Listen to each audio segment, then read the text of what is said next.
placer reencontrarlos. Hoy los voy a invitar a hacer una incursión a un lugar muy especial de Roma, que es San Juan de Letrán, o San Giovanni il Laterano. San Juan de Letrán fue el lugar en el que se inició la iglesia, tuvo su primera sede papal. Por eso tiene una relevancia muy especial dentro de la historia de la iglesia y dentro de la ciudad de Roma. La palabra laterano, que es de donde proviene en español el vocablo letrán, en realidad correspondía a una antigua familia patricia de época romana, del primer siglo del imperio,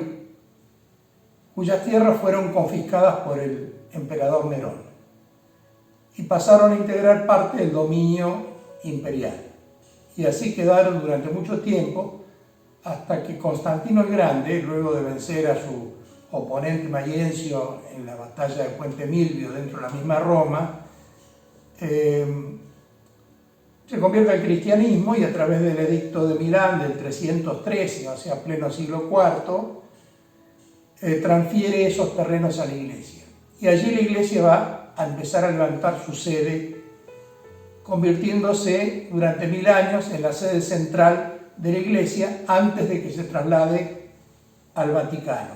Allí también se levanta la primera de las 4 grandes basílicas constantinianas. Por eso se dice que la iglesia o la basílica o archibasílica de San Giovanni il Laterano es la iglesia más antigua de Occidente. Pues bien, en torno de esa iglesia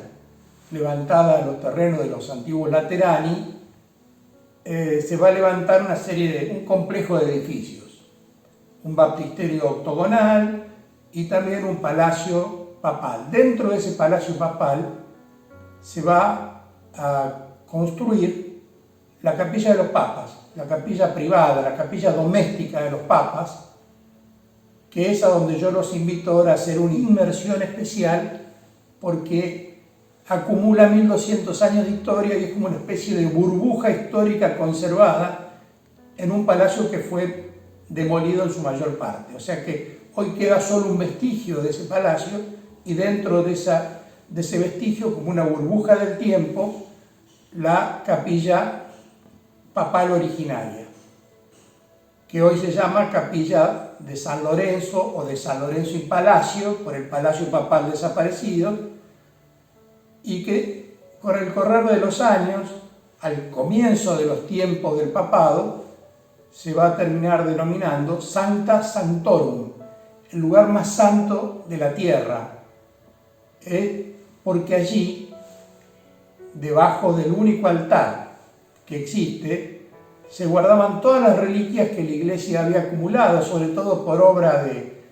Santa Elena, la madre de Constantino,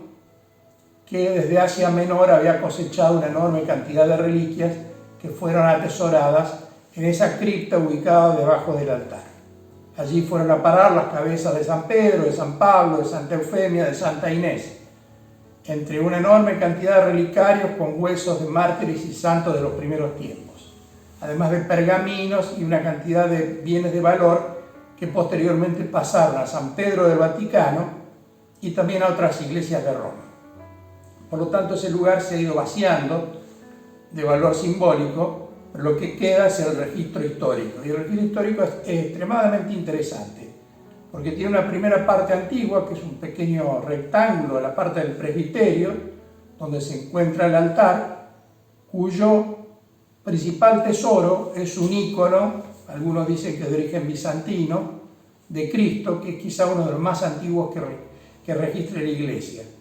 Según estudios de carbono 14 que se le han hecho, proviene entre los siglos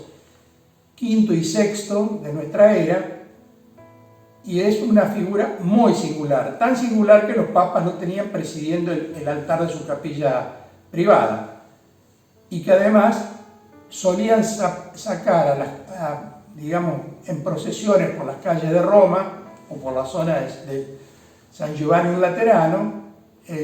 los papas llevándolos ellos personalmente. Ese era el valor que se le asignaba a esta reliquia, que hoy está reducida a un rostro. rostro solamente, un rostro que aparece dentro de una especie de hueco en un gran planchón de plata que sirve de retablo al altar, que también proviene de Bizancio, según la mayoría de los estudios, y dentro de un marco que en realidad tiene una forma octogonal, aparece este ícono de Cristo, que según la tradición de la Iglesia se le llama un ícono aqueropita, que en griego significa no pintado por mano humana. La tradición milagrosa de la Iglesia dice que fue empezado a pintar por San Lucas y terminado por ángeles. Sea como sea, lo cierto es que los estudios posteriores han determinado que lo pintó mano humana entre los siglos V y VI de nuestra era. Bueno, ese es el ícono más importante de esa burbuja del tiempo. Encima de ese Cristo, de ese altar, hay un pantocrátor bizantino tradicional dentro de un clipio, que es una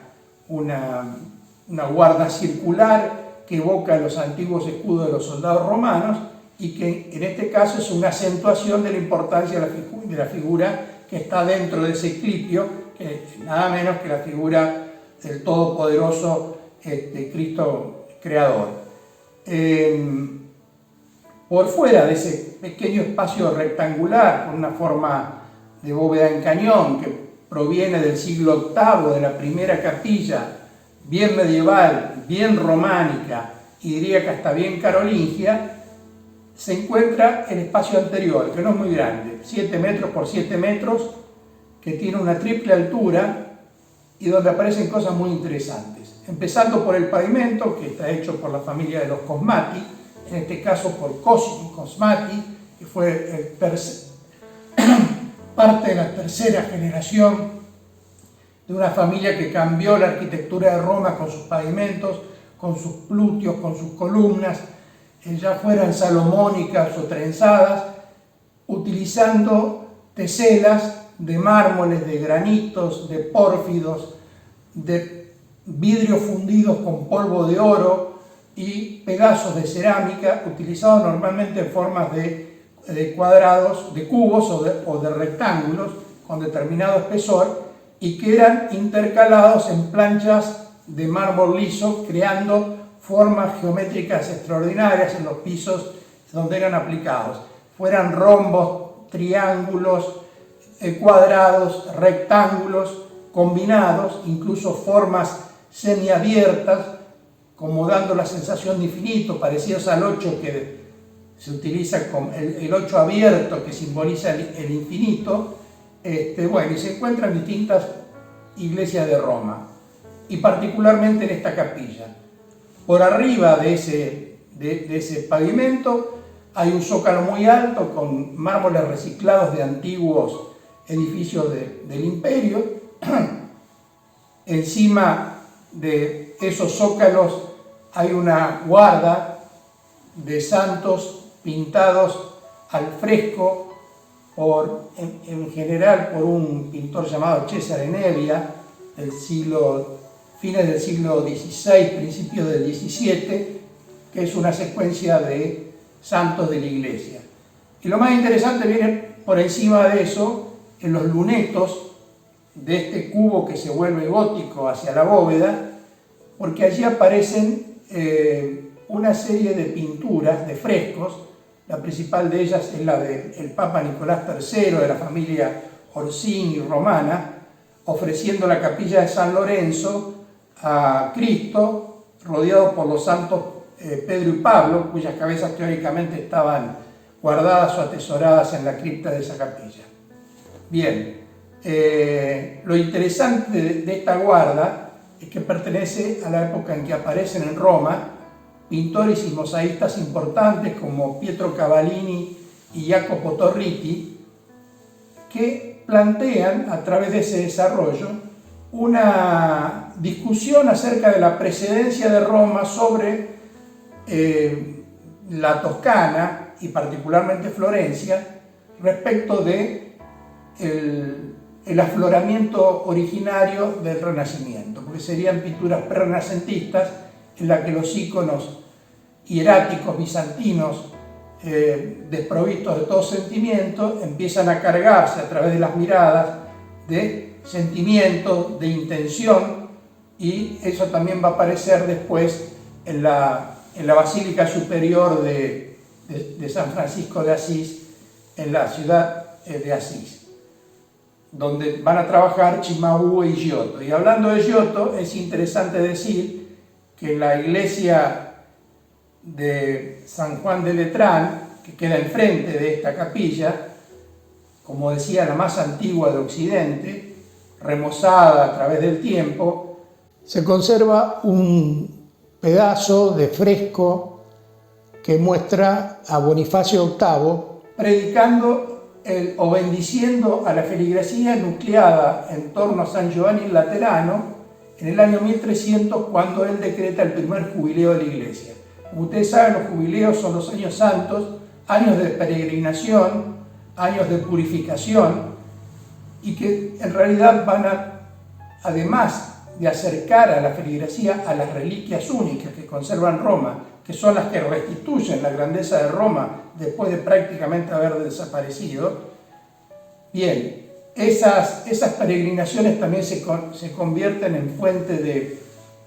de recursos económicos muy importantes para la iglesia, que van a provocar cambios tan grandes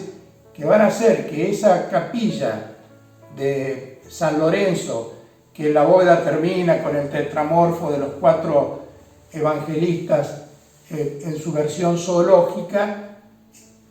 terminen siendo el precedente de la futura capilla sixtina de los papas en San Pedro del Vaticano, que en el contraste de una y otra espacio marcan también la evolución de la iglesia de una austeridad absoluta de los primeros tiempos a la iglesia poderosa que, digamos, con recursos fiscales de enorme importancia que se cosechaban en toda la superficie de Europa y que le permiten hacer esas grandes basílicas que hoy se pueden visitar en Roma.